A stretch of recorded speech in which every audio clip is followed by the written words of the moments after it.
Sa deliberasyon ng Masters of the Table, may mga pagkaing umangat ang lasa at meron din namang bumagsak sa standards na inilatag ng dietitian. Okay. So sa Dream Team, ma'am, anong comment niyo sa food nila? Ako yung gusto ko lang sa kanila, unang-una, may sabaw sila. Oo, iron rich, calcium rich. Tapos may protein din, ano, na fish. And nagpo-follow talaga doon sa guidelines na binigay niyo kanina. Oo. Tsaka masarap yung lasa niya. Masarap yung lasa niya. Masarap po siya. Sarap pa. Masarap siya, pero ako yun lang yung naging ano ko doon. Parang hindi siya bagay together. Kung as is yung fish at vegetables na yun, nasa bawang yung tapos kanin, okay na ako din. Bakit bigla nagkaroon ng parang outside na hindi siya bagay. Parang hindi bigla bagay. Pero okay naman, masarap naman siya. Yung tuna kasi parang dry ata ang dating sa akin. Secret nga siya. Oo. Walang oil, hindi lang ng oil yata. Basta ginigulig lang. Lemon juice. Oo. Tapos yung squash naman parang... Hindi po na wow. Oo, walang... Hindi siya nakakawaw. Oo. Parang ordinary siya masyado. Oo. Pero as is, full meal, kompleto naman siya. Oo, kompleto siya. Pasok pa rin siya dun sa mga requirements o recommendations sa binigay niya, pasok pa rin siya. Oo. Malabasak yung gulay. And then, mas matigas din yung karne. Sobrang lambot ng gulay, sobrang tigas na ng karne. Pero sabi naman nila, tinanong ko sila bakit yun yung pinili nila na ano, bakit hindi isda? Oh, beef pa yung, bakit beef yung napili nyo? Ala na pong ano, Wala kayo nakuha na fish? tuna po, nauna po, mas malapit po sila eh. Pero they would have wanted to use the fish also. Kaso nakuha na yung kagad ng dalawa yung ano eh, yung tuna eh. So napunta sila sa beef. Pero sila naman, huling-huli naman nila sinalang yung ano. Oo, kasi napapansin ko, bakit hindi niya sinasalang? Kasi stir fry. Last minute, sobrang last minute. Dapat yan, From the simula pa lang, start, oo. isinalang na para lumabot.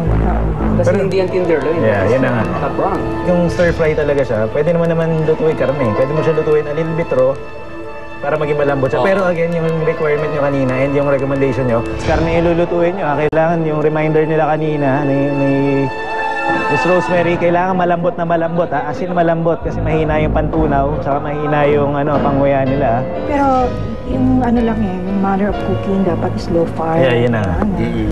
Kasi hindi pa pwede basta-basta yung para sa ating mga lolo't lola. So, At yung taste niya, medyo bland pa rin. bland. Oo, Yun ako rin. bland siya.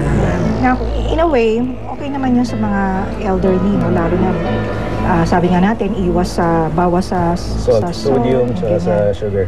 sugar. Kaya lang, It's too bland. oo. Masyadong walang lasa. Parang hindi masyadong... Masyado na dinibdib yung yung recommendation niya po. Dinibdib nila masyado. Nawalan tuloy ng lasa. Oo, para sa akin, dalawa lang yung pagpipilian ko dito. Para sa lasa-wise, saka sa itsura. Yes, Dalawa lang yung pagpipilian natin.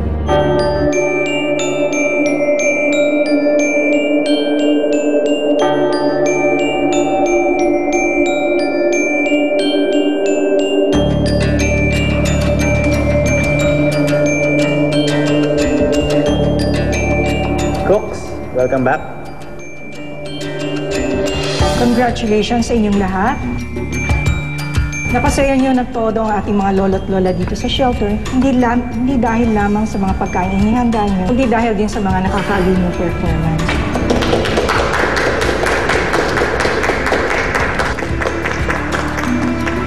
Gusto niyo na pang malaman kung ano yung mga naging score niyo?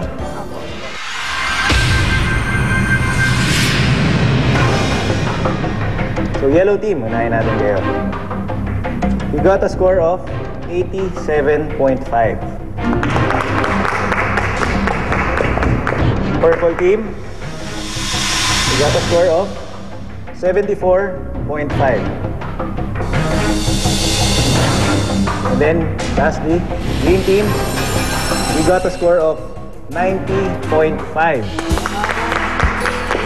So, green team, kayo ang nakakuha ng pinakamataas na score mula sa mga judges. So, congratulations.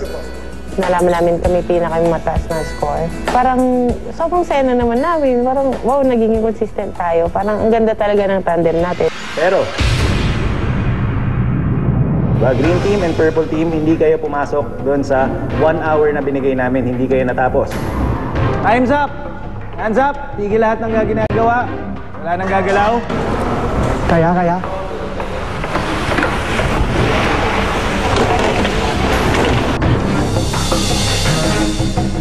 yellow team lang nakatapos ng on time. Tingin lang naman kami ni Ara. Yung sa amin naman is, alam naman namin na ginawa namin yung dish on time. Dahil hindi kayo nakatapos on time, bigyan namin kayo ng penalty.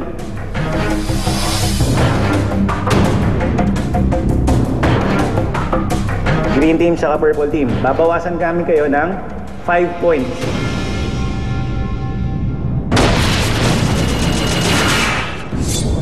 Kasi kahit hindi namin nakuha yung 20% para dun sa performance na nakuha ng green team, alam naman namin na yung dish namin pareho lang siya dun sa expected ng mga judges.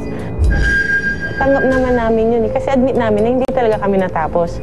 Natapos kami nagluto, pero hindi kami natapos nag-plating. Ang ganitong sitwasyon, akala ko sa